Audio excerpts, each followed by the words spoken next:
Hey, what's up, everybody? Welcome to another episode of 4GQ TV. We have a very special interview today with Shelley Blond, and I'll get into her in just a moment. Going to introduce our usual Paul. You guys have known him in the chat as Pineapple Paul lately, but Paul's No, here. no, no, no. Don't cerebral Paul on the interwebs. None of this pineapple Paul crap.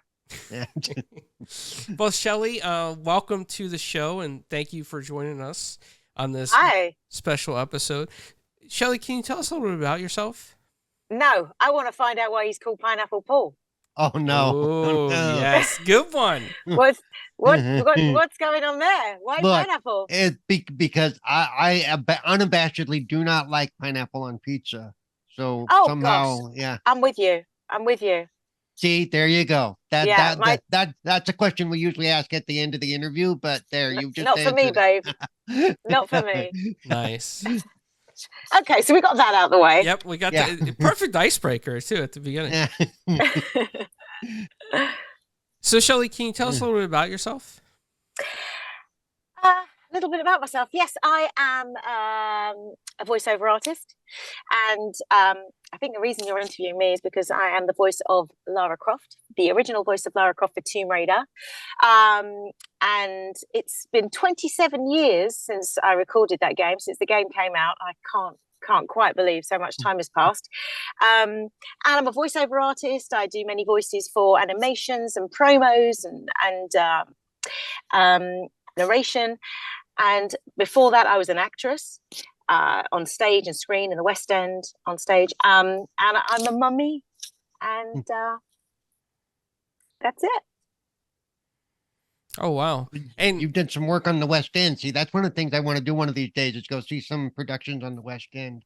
Oh, I tell you, we've got some of the greatest theatres going, greatest shows going. But I started off treading the boards, and I was lucky enough to do musicals. I'm a big musicals fan, especially rock and roll. And I was able to. I played Patsy Cline in Only the Lonely, which was the Royal Orbison musical. Yes. Yeah. Crazy.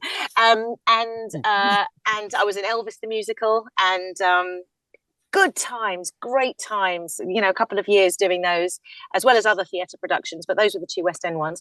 And I've done lots of TV and film, and just gradually moved into the voiceover thing, and it's taken over so completely that that's what I do now. So it's a great gig for fitting in, with my kids' school lives, and I can organize all my gigs around them, and it's I love it. It's my passion. It's my I love it. Love my gig. So if Lara Croft was 27 years ago, that means you were like -3 when you did that? Yeah. It's frightening how much time has passed, and I was a little baby of 25 doing it, and who knew that it was going to become what it became, and who knew she was going to be the icon that she is. I just, I got the gig, and I went into the booth, and into the studio, and I spent 5 hours there, the noises and the welcome to my home and all that, and I just left after, that's a job done, forget about it, in one ear out the other, gone. Yep. And then 27 years later, here we are talking about it still. Yeah. and there's a re-release happening, which means that people are going to hear your voice again. Yeah. Yes. Well, I'm not in the remakes. Okay. For some reason we're here still 7 years later talking about it. It's amazing. Yeah. Well, one thing I want to say is that definitely voice, I think the industry has changed so much compared to when you first started to how it is now. It's like back when you first started, I would imagine that was the PlayStation 1 era, and I don't think there was as much dialogue as there is today. Like, I think today they can fit so much more dialogue in something. Correct. It was very early days then, and it was really all about the game then. The voice was kind of just a little addition, but now they're like films. Not only do they look like films, there's so much dialogue, and I mean, I was in there for 5 hours just saying, I only play for sport. Yeah. And Lord knows how long they're in now. How long they're in now for, because it's just filled with dialogue. Yeah. You know. Oh yeah. I was gonna say it's impressive that you did it all in 5 hours. Because nowadays that's unheard of. That's Yes, yeah, 5 hours straight as well. Yeah, I remember that. I can't remember where it was, and I do know Nathan McCree was there. He's the he's the composer of all the music. But I just remember having a picture of Lara next to me, or several pictures of Lara next to me, and the script, and we just do each line, again and again. Now do her a bit, angrier. Now do her a bit sadder. Now do her, that. And 5 hours later, I was out of there. So, did you ever play Tomb Raider 1 after you voiced? I know the answer to this because she told me in chat, in our chat. She told me the answer to this. My original copy is still wrapped in its cellophane cover. Wow. I don't know where it is now, but I should find that. But I've never played it. Yeah, because she told me, she said, I don't play video games. I've never played video games. Never. So I think all I've played is Pac-Man. Pac-Man's about my speed. There you go. Pac-Man was a lot of fun back then. It was a great. It really was. Yeah, and Tetris, and then I'd go to sleep with Tetris, and just I could see all the shapes falling into my sleep, and I knew it was time to give up. But yeah, that's as far as it goes for me. That was the Game Boy era Tetris. A lot of people started having the Tetris streams after the Game Boy. Yes. Yeah, that's a common phenomenon. Yeah. So I also see that you have been part of some radio work. Yes, I've done lots of radio work, whether it's, I do radio plays for BBC Radio 4. I do loads of commercials for radio. Yes, Global. Global is a company that it's the umbrella for, in England, Heart FM, Capital Radio, XFM, LBC. And I do lots of commercials for with my children. Actually, they're now voiceover artists as well, and they use them a lot. Yeah, we're all signed to Yakety Yak, a fabulous voiceover agency. And what happened was in COVID, we decided, because the kids were at home, and I felt that they would be very capable of doing great voices. We had a little chat about, do you think you'd, want to sign any children?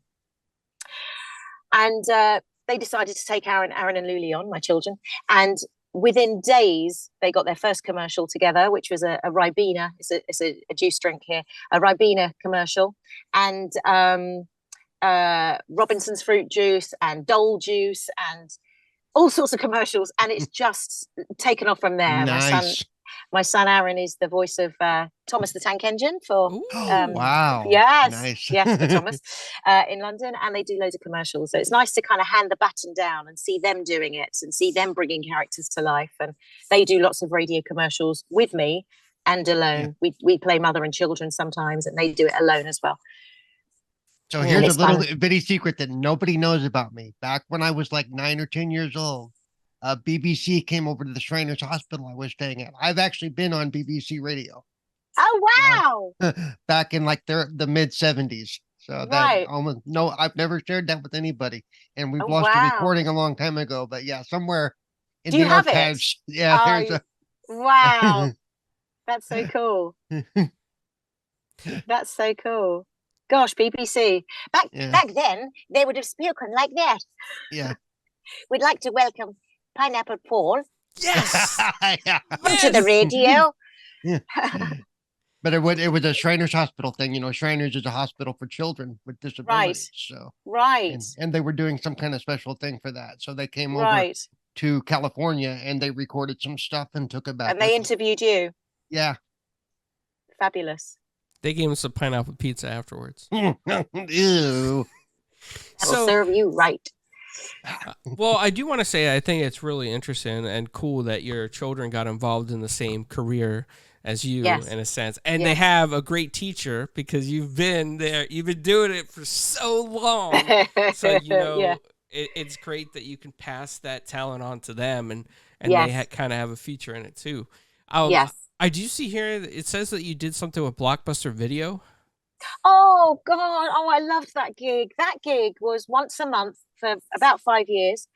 And I was there in-house, like you'd see, they used to have a screen and you'd have a presenter saying, don't forget to buy this one, or the new releases, and you'd give a rundown, and that was me in vision. That was you. And that's the voice.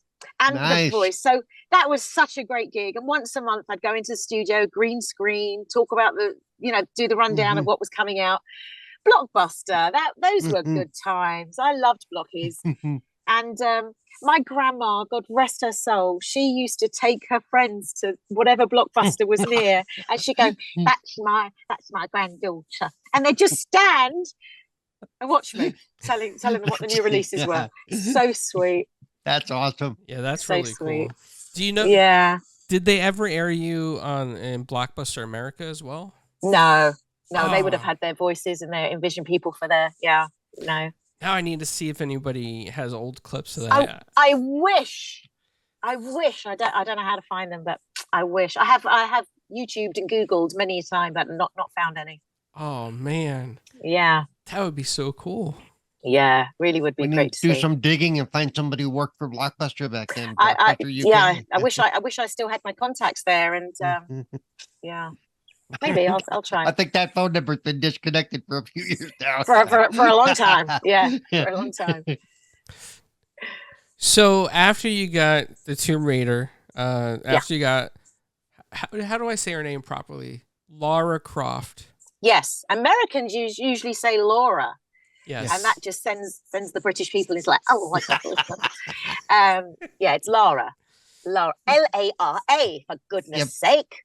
Yep. Lara Croft, yes. So you got that. And what did you do after that? So that was kind of like, was that your break into voice acting from there? That was my second voiceover role. That was my second voiceover job. So the first one was for a BBC show called Total Reality. And it was done with mocap, with all the dots on your face. It was the first time I'd ever heard of anything like that. And it was an animation, but it was using all my expressions, and that was my first gig. And then so Tomb Raider was my second one.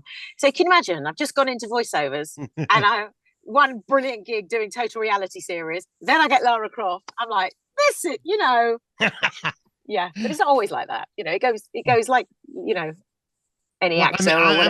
Look at that, because your children have pretty much followed that same suit.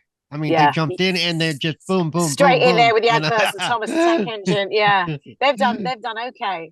But straight after that, it's just been, commercial. Oh, banging my mic. It's been commercials. I did the black and white video game. I did 15 different female voices in the black and white. I love black and white. The black and white. Awesome. The one by Lionhead. Yeah. Oh. So all the female voices is moi.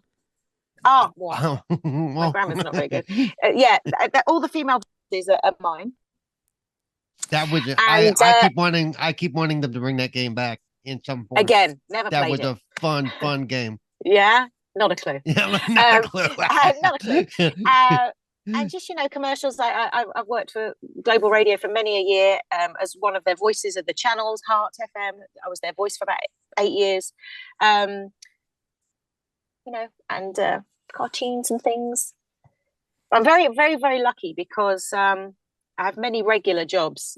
I work regularly for Discovery, Disney, TLC, all sorts of channels.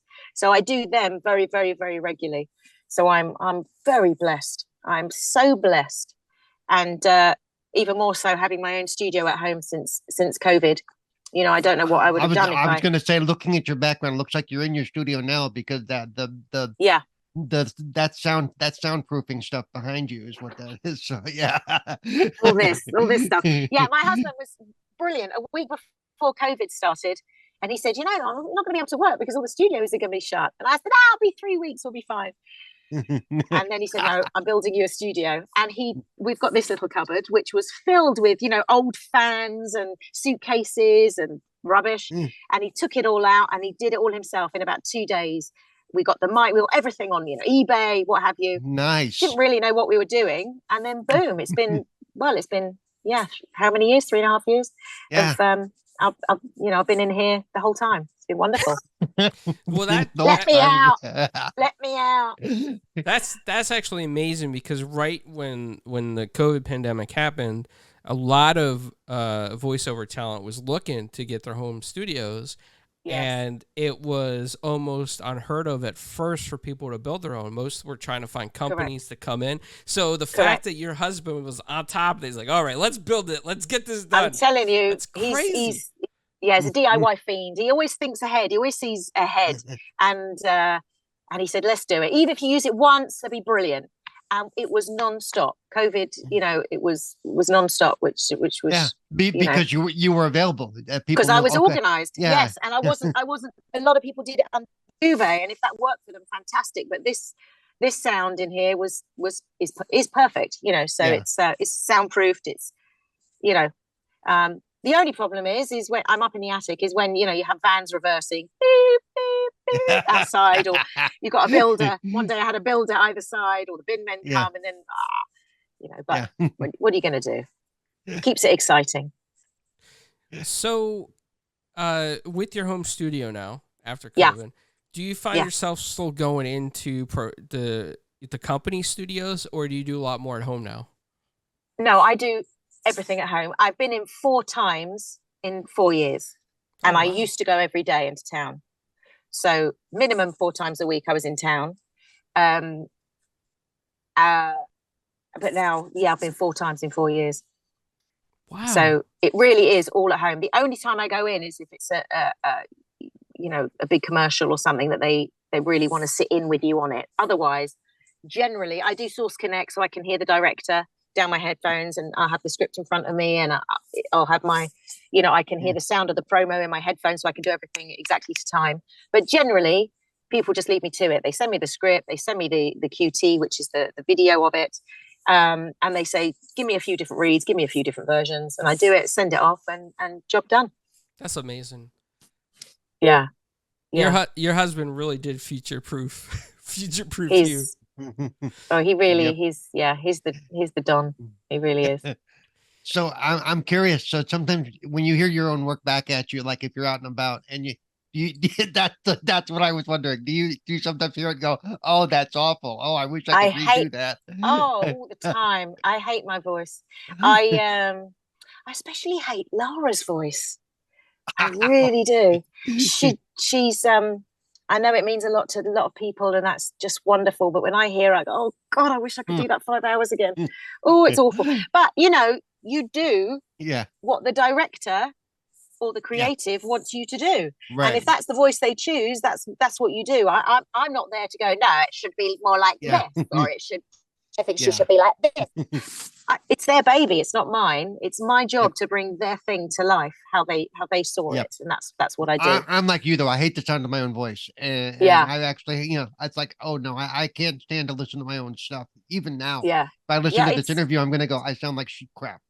No, but I love your voice. Your voice is kind of like, like I love it. It's a real character. It's a real character. But I don't. No. Yeah. No. By the way, I noticed you're wearing a Tomb Raider shirt for this interview. Tomb Raider! Yes, I got this today. I have to tell you. I don't know if I can turn around. Oh, no, I'm going to pull up. Hold on. Can you see Lara on my back? Oh, yeah. Oh, wow. Yeah? Yeah. Yeah. This is rocking. I got this today from Final Boss, I think it was. Nice. Double check on that, just because I don't want to do a wrong name check. Final Boss cult, and they sent me it very, very kindly, and so I thought I'd wear it for this. Nice. I'm sure my son will steal it, but as long as I can, I'm gonna hold on to it. So you go from you go from Tomb Raider. You also did some acting. You also did some animation. What kind of cartoons have you done? Anything that we would recognize in America? Probably not. No, I've done a thing called Spooky Sisters for Disney Channel. Ooh, that was I think that was 7 or 8 episodes, and really cute character called Amelia. Really, really, really cute. And they they were the Spooky Sisters, and they tried to. It was like Scooby Doo, when they, it was really like Scooby Doo actually, when they tried to find who's responsible for some sort of, mystery and all that. And that was great fun, because I like to be able to do different voices. I like to, I love it when it's Halloween and I get, do all the, the witchy voices.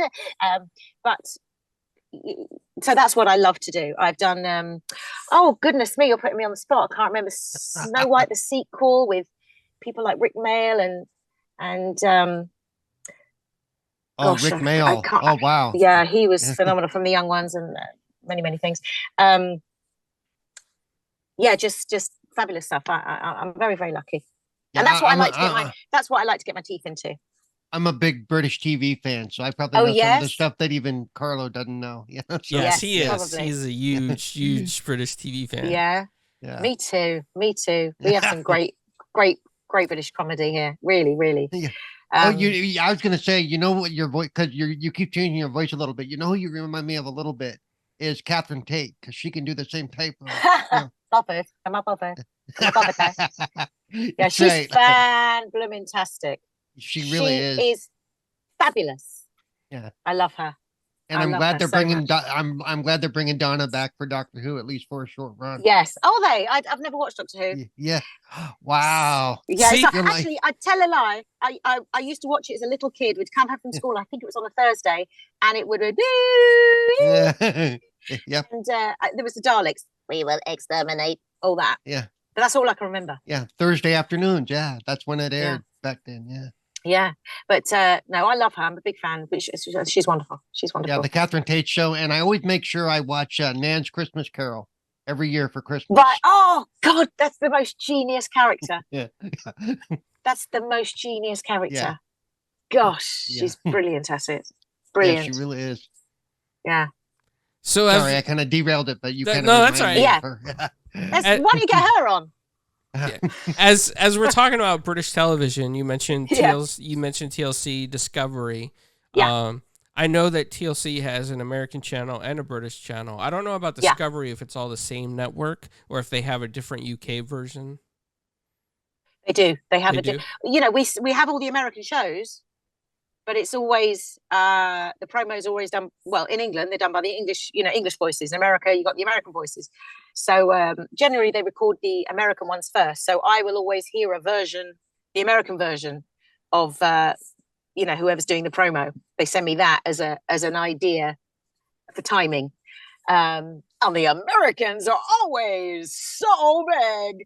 Here it's not the style at all. I can't think off the top of my head of what we would say. I'd like to hear the British version of a Deadliest Catch promo. That'd be interesting. Yeah, that's usually men. Men do that. They don't have women do that for some reason. I don't know why. But yeah, that's the fish one, isn't it? The ocean one. Yeah, the crabbing. Yeah, the crabbing. Yeah. No, they don't. I don't know why they don't let women. For me, the one difference I noticed between American television, even if it's like a promo versus a British promo for a show, is that it seems like the American version, they always try to make it sound over the top or dramatic. Cinematic. Yeah, or dramatic. And it really is. Christmas is coming, and for us it's just like Christmas is coming. Yes. It's so different. It makes me laugh. And in England, it just sounds so more elegant and intelligent and relaxed. That's because we are. Yeah. No offense. It's more like watch it, don't watch it, whatever. Whatever, darling. You do you. You do you. Yeah, in America, you're like forced to watch it. Coming soon. Okay. Like, next up on the Jersey Shore, watch what DJ Pauly did. I'll watch it. Yeah.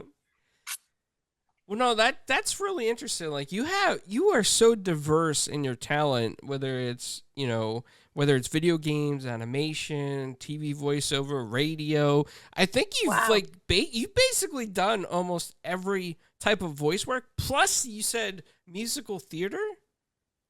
Do you know what? I said to my husband not so long ago, I am so blessed and I don't take a single day for granted, and I think that's really, really important, is that I have done everything I ever wanted to do. You know, I grew up, you know, like this in front of the TV, watching Fred Astaire and Ginger Rogers. I always wanted to tap dance. I always wanted to be on stage. So I had a big portion of my life when I was doing that, whether I started off as an amateur doing it, moving into professional, going into the West End. It was such a huge thing for me to be on the West End stage. I've made it, Ma, you know, it's like, and then from there, moving into presenting, I presented for many years on, you know, teen channels. We had a thing called Trouble TV here, and I had my own show called Room Raiders, where we'd decorate a teenager's bedroom, Room Raider, Tomb Raider thing. Many pop shows on Trouble TV, interviews with stars and things, and then moved into comedy, many commercials in Vision, you know, and comedy shows, Peep Show, Cold Feet, very popular shows here. And then into the voiceovers. And it's funny because I lost my you love. on Peep Show? Now I got to go back and watch more Peep Show to see if I can. Shouldn't have said that. Yeah, shouldn't have said that. But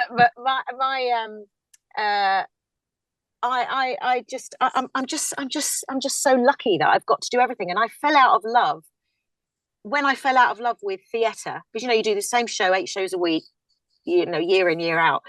And I fell out of love with it. And then it moved into presenting. Loved that. Fell out of love with it. Moved into comedy. Loved it. Moved in and voiceovers. But my love for voiceovers has never left me. It's still a thrill every time I get a job. And it's not about the money. It's about I get to do what I love to do, and I really love doing what I do. And I will keep doing it as long as people want my voice. I love it, and I try and instill in the children, you know, to do what you love is a gift that should never get blasé with it. You know, always appreciate it, respect it, and love it. I mean, I'm very lucky. And I like that, because that means that if your sons ever came to you and said, look, I really don't want to do this anymore, or I don't want to, that you'd be understanding of that. Correct. You're not going to be like, no, you have to do it. You know. Correct. Yeah. And, you know, and it was me that got them into it, and they're loving it, especially my son, more so my son. But if ever they didn't want to do it, that's their journey. They don't have to do it. Yeah. You know, it's been great for them. It's, again, especially for my son, for confidence, for, you know, before he was a bit of a mumbler. Now he speaks beautifully. He's such a professional in his own right. You know, he can go into a studio. He's been into a studio more times than me since COVID. He can go into a studio and completely hold his own. And he's just turned 14, but he's been doing it since he was 11. And he's brilliant at what he does. And if he speaks right now, he can be the next, Professor Harold Higgins when they do, you know. There you go. There you go. The rain in Spain. Yes, he really could be. So I did want to point out, and correct me if I'm wrong, but for anybody who may not know, the West End is basically England's version of Broadway. Broadway, yeah. That's the big show. It's London's. It's London's Broadway, and we've got so many theatres with brilliant plays and brilliant comedies and musicals. I'm all about the musicals. I think I've done one play in my life. Everything for me was musicals. I also wanted to question, you said you did Patsy Cline. Now, when you did that, did you have to don like a Southern American accent to sound more like Sure, Patsy? Of course, yes. And funnily enough, that's how I got my voiceover agent, because I didn't have a voiceover agent before. I was just an actress, you know, hadn't even thought about voiceovers. And on stage every night, I would play Patsy Cline doing the Southern and singing. And then I would play sometimes Barbara Orbison. And if somebody was off, we all covered for each other. Then I would go on as Claudette Orbison, you know, and doing all different accents. And one day I was playing practically every role, and a voiceover agent came after the show. And there were a few people she picked out, and I was one of them. And she said, "I'd love to take you on if you don't have a voiceover agent." So I said, "Sure, okay." Didn't really know what it was all about, and that was it. You know, boom. Yeah, there you go. Yeah, fluke. Big again. Very blessed, because I know. Do you know, if I had a penny for every single time I get asked, "How do I get into voiceovers?" I wouldn't have to do voiceovers, because it's every day, several times a day, and I know how lucky I am that it literally fell into my lap. You have a range in your voice, and you hear what you need to hear to change. Correct. You sound like this, so let me mimic that. Okay. Correct. So yeah, that's a Correct. skill. But it's also about taking direction. Yeah. And it's also about being easy to work with, a pleasure to work with. You know, they know all my regulars. They're my regulars because they know I deliver. I'm always early. I'm, and I get it done, and I'll take direction. I'm not going to tell them what it should be. I was going to say, you pointed that out, that you're not going to go, no, that's not what she should sound like. Yeah. You're going to go, what do you want me to say? Yes. So, and sometimes I might not, very rarely, but I might not kind of get what they're saying, get what they're asking of me. And I get them to break it down. I won't leave there until they've got what they want. Yeah. Very cool. Yeah. So after, I keep going back to Tomb Raider because I'm so hung up on the video game aspect. The fact that you were the first Lara Croft that had a voice is pretty intense, because she's pretty cool, isn't it? It is. She's such an iconic character now, and you see so many iterations of her in so many different things, and she's on multiple console platforms. I mean, she's made her way to Game Boy Advance, to Xbox. She's been, just Nintendo systems everywhere. Have you ever done any other video game characters? Only black and white, the 15 on black and white. No, I haven't. No, funnily enough, I've only done those 2 games. Okay. But black and white was a terrific one to do. Much more fun than doing Tomb Raider, because there were so many characters, and I can't remember any of them. But I know, 1 minute I was like a little elf, and then I was an old lady, and then I was a young, I don't know. There were so many voices, so it was such a joy. It was, like opening the Pandora's box of voices and characters. It was just fabulous fun, really fabulous fun. Very cool. So when it comes to with voiceovers, with video games, commercials, things like that, you have a script. But when you go to play like a theater or a musical, most of that is memorized. Am I correct? Oh yeah. You have to be good at memorizing, and I don't know. I never struggled with that. I would always highlight my lines, go over and over and over, and of course you rehearse. But there are times when you kind of go on autopilot because you're doing it so much. For example, doing 2.5 years of Only the Lonely. At points you go on autopilot, and then of course you forget what you're saying, and you're looking at each other, and you've got that glazed look of, oh my god, I don't know what's coming next. Some sort of rubbish comes out your mouth, or you're singing a famous song that everybody knows. And you forget the words. In the audience, they're miming along with you, crazy, I'm crazy. And I don't know what I'm singing. So I'm making up words, and they're all going in the audience, like, what the hell is she singing? Oh, that's happened many a time. That's something that's one of the reasons I lost my laugh, because the nerves kicked in. When you're young and you start out, you've got no fear. And it doesn't matter if you go out in front of an audience of 1,000 and, do it every night, But then when you start to realise there's 1,000 people watching me, or so-and-so's in from down the road, or so-and-so's come to see me, or auntie, whatever's come to see me. And then you realise things that can go wrong. And then the sweat start and the nerves. And I just found I was so worried all the time that things would start to happen. I'd start singing and then go, when you talk and you go, you do a swallow. Yeah. And that would happen during a song. And then it all became too much for me. It all became, I was too nervous to be able to do it. Yeah. Still now. Wow. Yeah. So I like what I do. I hide away. I shut the door. Nobody can see me. Do it and leave. Yep. Makes sense. The best. So I was going to ask how you do with improvisation, but I think but when you were doing the interviews and stuff with the with the celebrities and whoever on that show you were on.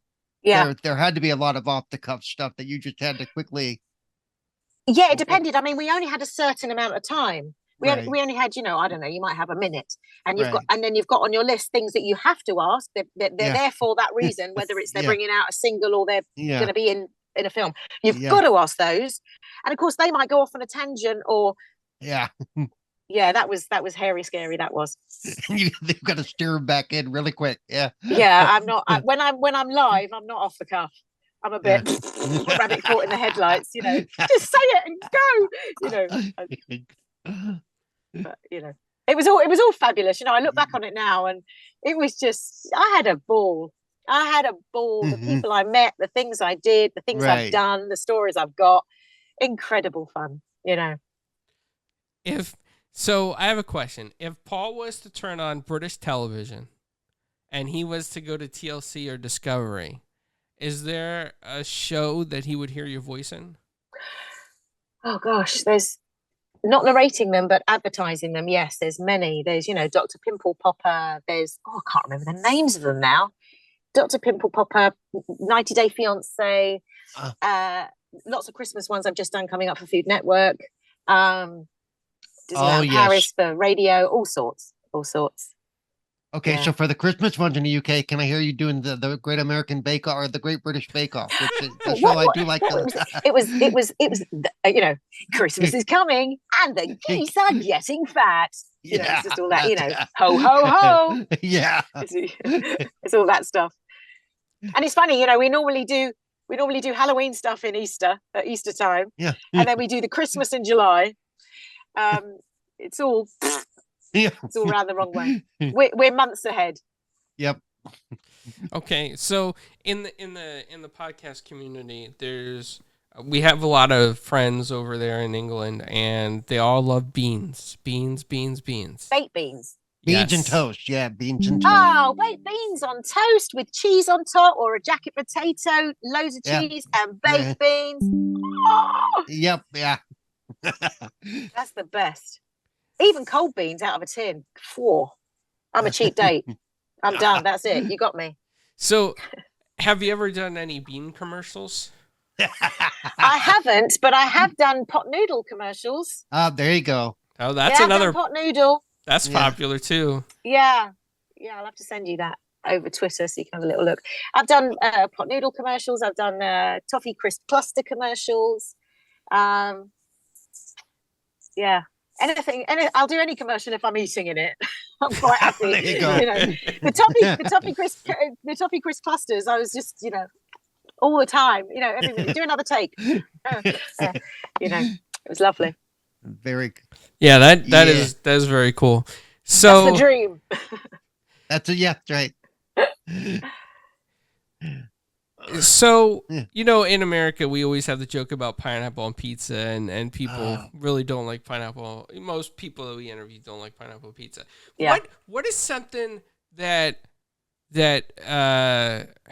what would be the equivalent in England of beans on toast that some people probably might not like, but some people do it anyway? Oh, I could tell you right now, it's Marmite. Marmite. I was going to say, I don't know how you people eat that crap. Yeah, and, it's the best. It's the best. It is so delicious. And toast or a bagel with lashings of butter, hot toast, lashings of butter, and then a schmear of Marmite. Oh. And the tagline is, you either love it or hate it. Because literally you would either love it or hate it. So, by the way, and as you can, I've actually been over there twice. It's the only reason I know about any of that. So I've had a proper English breakfast where everything is fried in bacon fat, just the way you should cook everything. Yeah. Oh, wow. Yeah, and I've had a proper Sunday dinner too. With, Sunday nice like with the gravy, 6 ways, and roast and gravy and Yorkshire pudding, roast potatoes. Yorkshire pudding, yeah. All that good stuff all over it. Yeah, I get so thrown off by all this because I don't know what it means. One sec. Oh, it's dropped out.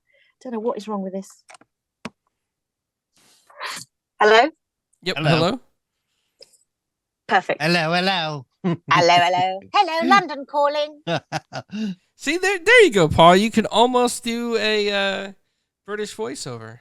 I can every once in a while if I work on it. But yeah, pull it out the bag. Everybody said, but that's another old show I love. Hello, hello. I love that show. Yeah, hello. That's a show. That's a British show. Yeah. I need to catch up on British television now. World War II based comedy where even though they were all speaking English, proper English, they acted like the French spoke French and the Germans spoke German. Yes, they couldn't understand each other. Yeah, it was just awesome. With the accent, brilliant, so good. Oh, nice. Yeah. So, if anybody was thinking about trying their hand out at voice acting or theater acting or animation voiceover, do you have any advice for them? Anything that you would give them?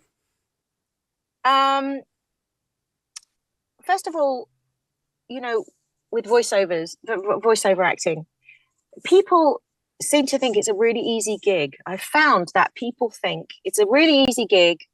I make lots of money doing nothing, and how do I get into it? And that's not the case at all. It's a craft, it's an art, and we hone our craft and we hone our art, and we're passionate about it.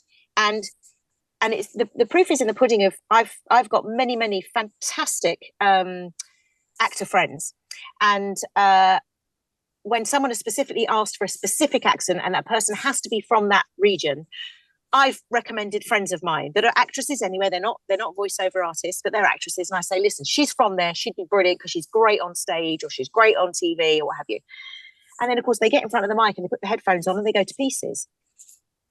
I would say to people that don't go into it thinking, it's easy peasy, easy money, easy peasy. I could do it. I could do that because I read my child bedtime stories and do fabulous accents. That's not what it's about.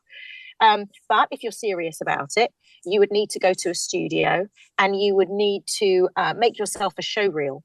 Now, you can either find somebody that specializes in helping you create your own show reel, or book a studio and ask an engineer to help you add the music, etc. And then once you've got that, to then send them to all and every voiceover agent to see if anybody bites with a CV, with your 10x8 headshots, and see if maybe you appeal to them. Maybe they hear something in you that they haven't already got on their books. But to also be aware that, when I started, there was a handful of us. It seemed maybe 20 odd voiceover artists. That's what it seemed like. Probably wasn't the case, but that's what it felt like. And a handful of agents. Now, everybody's doing voiceovers, especially since COVID. Even people that aren't even in the business, in acting, in the acting world. And there are hundreds and hundreds of voiceover agents and agencies. So the competition is much, much, much greater. So you just have to be aware that it's it's not a given that you're going to get work, and you've really got to, if you want to do it, you've got to knuckle down. You've got to get your show reel made with all your accents on it, and send it out and see who bites. I've got Carlo and I've got friends, and I've had that discussion with them, and they go, "I don't understand because all they do is talk. What's wrong? Everybody can do that." I'm like, "That's not all they do." Yeah, it's not what you do. And talking for 4 or 5 hours will strain your voice if you're doing And sight reading, when you're in the studio and they put a big script in front of you with, words you've never seen before, and you've got to do everything to time, and people fall apart. And like you said, the whole, give it to me more angry, give it to me a little softer, give it to me, Yes. So you have to know how to change your tone to sound more angry, to sound softer, whatever. Absolutely. And how to look after your voice. I know in a session, if I feel my voice is getting tired, I know how to use different parts of it. Even I can feel inside, I go to different parts to get that sound. If I've got a cold, how I sit. That's attractive, isn't it? That's really attractive. Don't use that picture. How I sit to open up my nose, and I do it as I'm doing it. Welcome. Instead of welcome. So it's knowing how to use your. And also, I can tell you're very animated, so you're probably like a lot of people who do that. is you're actually going through some of the motions while you're doing the voice. I'm always doing it. Yeah. I'm even, looking, keeping my mouth there, but looking around, or I'm doing it all with it, because it's all about acting. Yeah. You can't see the person, but if I can't think off the top of my head. My brain's gone. But if I say, I'm so angry at you. Yeah. But then if I go, I'm so angry at you. Yeah. It's everything. It helps. I'm so angry at you. Right. It doesn't. That's like when it's true when they say people can hear you smiling because your voice sounds different. Correct. Correct. Yeah. And sometimes I get that a lot. They say, just do that again, but with more of a smile. So then you have to, welcome, welcome. It's, instead of welcome, it's just, Yeah. I think. Oh, don't ask me for advice. I don't know what I'm doing. Well, I know that. I mean, that's very true. Is that Paul and I have spoken to a lot of people, and they're like, "Oh, well, I think I can get into video game voice acting or animation," and then we talk to some different people in the business, and we hear some pretty tough stories sometimes. Like sometimes some people in our studio 8 hours trying to do like zombie groans, and they're like their voice is so tired and it hurts after so long. Yeah. Listen, it's not working down the mines. Do you know what I mean? It's not. It's not shoveling coal, but it's taxing. And there have been times when I've woken up, been absolutely, when I say perfect, I don't mean perfect. Woken up in rude health, perfect health. Yeah. And not even don't know what's wrong. Something's just gone. So you have, then I've had to learn all the ways of looking after my voice. I'm always wearing a scarf, even if it's not warm and cold enough to wear a coat. I've got a scarf around my neck. I know first signs of anything happening. I go to a special a place in Neal's Yard in London, in Covent Garden, and they make up everything using all herbal. They've got like a black, it looks like a spell book, a witch's spell book, and they've got the relief for every single ailment you could possibly think of. And I go in and I say, and they give me my laryngitis tea, and within 2 cups, my voice is back. Oh wow, that's actually that's pretty impressive. It's honestly, it's amazing. It's a laryngitis tea, and it's something like it's got marshmallow in it. It's got all sorts of herbs. It's the most wonderful thing. It's the most wonderful thing. And it brings it back to life immediately. Well, that is amazing. I never heard that before. You're the first person to ever say that. No, head to Neal's Yard. It's all herbal. Neal's Yard. You can go for anything. You can go with Crohn's. You could go with, I don't know, severe headaches. You could get, and they say there's a cure for everything in God's garden. So I don't know. So, hit me up with it. Yeah. Nice. That's interesting. Yeah. Yeah. I know over here, all I'd ever heard of is like, tea with lots of honey or, Yes. Like that. I did used to do that. It didn't really work. Or brandy, stiff brand. That's, Yeah. That's just for me. It does work. It really, really works. And I tell everybody, every time I see an actress going, oh, what do I do? On Twitter, what do I do? My voice is seized up and I've got a thing tomorrow. And I always go to Neal's Yard. Yeah. And they do, and it works. Did you have any last questions, Paul? No, I think we've pretty much covered all of it. Any last requests, Paul? I could actually literally listen to her talk all night, but it's later for her, Yeah. We're the opposite end of the day, aren't we? Yeah. We're mid-afternoon, and because of the time change, we're even a little more off because ours doesn't do till this weekend, and yours did it 2 weeks ago or last week. Correct. Last week. Yeah.